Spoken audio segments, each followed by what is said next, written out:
मैं डॉक्टर पुष्पा कुमारी, assistant professor, स्नातकोत्तर हिंदी विभाग, SM महाविद्यालय भागलपुर बिहार में कार्यरत हूँ। आज हम अपने विद्यार्थियों से बिहारी की काव्य कला शीर्षक पाठ पर विचार करेंगे। बिहारी की काव्य कला शीर्षक पाठ तिलका मांझी भागलपुर विश्वविद्यालय भागलपुर के स्नातक द्वितीय वर्ष अर्थात BA पार्ट 2 के विद्यार्थियों के पाठ्यक्रम में सम्मिलित है। बिहारी की काव्य कला बिहारी रीतिकाल के प्रतिनिधि कवि हैं। उन्होंने एकमात्र ग्रंथ बिहारी सत्संग की रचना की, जिसमें 713 दोहे हैं। उन्होंने दोहे जैसे छोटे छंद में इतने अधिक भावों का समावेश किया है कि आलोचकों को उनके विषय में यह कहना पड़ा कि बिहारी ने गागर में सागर भर दिया है। बिहारी की अनुभूतियाँ जितनी सशक्त हैं, उनका अभिव्यक्ति कौशल भी उतना ही सफल है। बिहारी के काव्य में भाव पक्ष एवं कला पक्ष दोनों का संतुलित समन्वय दिखाई पड़ता है, जो उनकी काव्य दृष्टि का परिचायक है। एक सफल मुक्तक काव्य की सभी विशेषताएं बिहारी सत्संग में उपलब्ध होती हैं। मुक्तक उस रचना को कहा जाता है जो अपने में अर्थ की दृष्टि से पूर्ण हो और जिसमें पूर्वापर संबंध का अभाव हो। संक्षेप में बिहारी की काव्यगत विशेषताओं का उद्घाटन निम्न शीर्षकों में किया जा सकता है, और ये शीर्षक हैं: भाषा की समास शक्ति।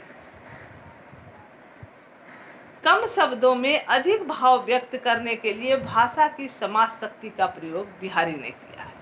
बड़े बड़े प्रसंगों को भी दोहे की 2 पंक्तियों में समाविष्ट कर देने में उन्हें सफलता मिली है।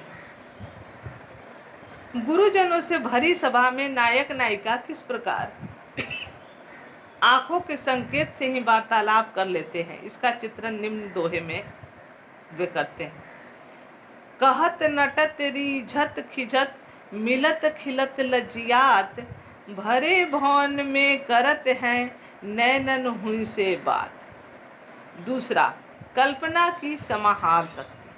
बिहारी की काव्य प्रतिभा का मूल कारण है उनकी कल्पना शक्ति। युवावस्था और नदी में समानता खोजकर उन्होंने उसे एक ही दोहे में समाविष्ट कर दिया।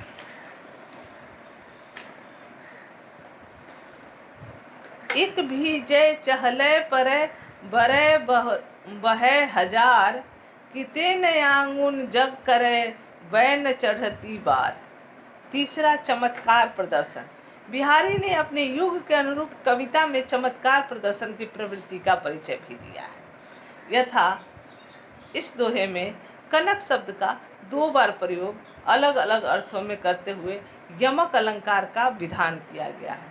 कनक कनकते 100 गुनी, मादकता अधिकाई, उही खाए बौराई, इही पाए बौराई। 4, बहुज्ञता का प्रदर्शन। बिहारी को अनेक विषयों की अच्छी जानकारी थी।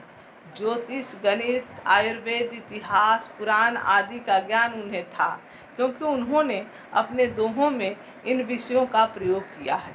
उदाहरण स्वरूप निम्न दोहे में ज्योतिष ज्ञान की जानकारी निम्न सोठे में सिद्ध होती है। मंगल बिंदु सुरंग, मुख शशि केसर आर गुरु, इक नारी लही संग, रसमय किए लोचन जगत। इस दोहे में नायिका पर वर्षा योग को घटित दिखाया गया। नायिका चंद्रमुखी है, मस्तक पर लगी लाल बिंदी ही मंगल ग्रह है और केसर का पीला तिलक ही बृहस्पति है। इस प्रकार एक ही स्त्री नाड़ी में इन 3 ग्रहों को एक साथ पाकर प्रेम रूपी जल की वर्षा का विधान को संसार में दिया गया है। 5, श्रृंगार रस की प्रधानता।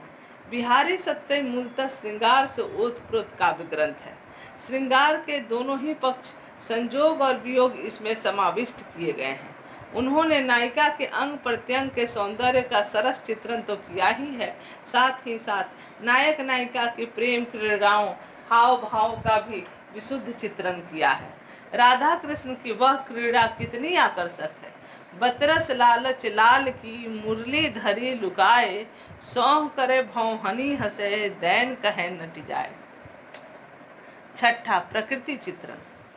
बिहारी ने प्रकृति का आलंबन रूप में चित्रण करके अनेक मार्मिक दोहे लिखे हैं, जिनसे प्रकृति का साकार चित्र उपस्थित हो जाता है। गर्मी की ऋतु का वर्णन देखिए। कहला ने एकत बसत अहि मयूर मृगमाग, जगत तपोवन सो कियो दिरघ दाग निदाग। गर्मी की प्रचंडता से व्याकुल होकर सर्प और मोर, हिरण और बाघ सब एक स्थान पर बैठे हैं। लगता है इस भयंकर ग्रीष्म ऋतु ने संसार को तपोवन के समान राग द्वेष से रहित कर दिया है।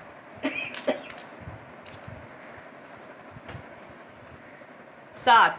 सरस प्रसंगों का वर्णन। बिहारी ने जीवन के सरस प्रसंगों का अनायास ही अत्यंत सुंदर वर्णन कर दिया है, जिससे प्रत्येक व्यक्ति आनंदित हो सकता है। यथा नायिका ने नासिका को सिकोड़कर आंखें नचाते हुए और अपने पिता की सौगंध खाकर जो भौहें चढ़ाकर बात की, उसकी वह भाव भंगिमा नायक के हृदय में भीतर तक घुस गई है और निरंतर कसक रही। नासा मोरी नचाए दृग करी कका किसों, कांटे सी कसकती हिये बहे कटीली भौं। 8. व्यंजना सौंदर्य। बिहारी के अनेक दोहों में अन्योक्ति एवं व्यंजना का सौंदर्य दिखाई पड़ता है। उदाहरण स्वरूप, सामान्य अर्थ तो भौरे और कली से संबंधित है, किंतु दूसरा व्यंग्यार्थ राजा जय सिंह से संबंधित है।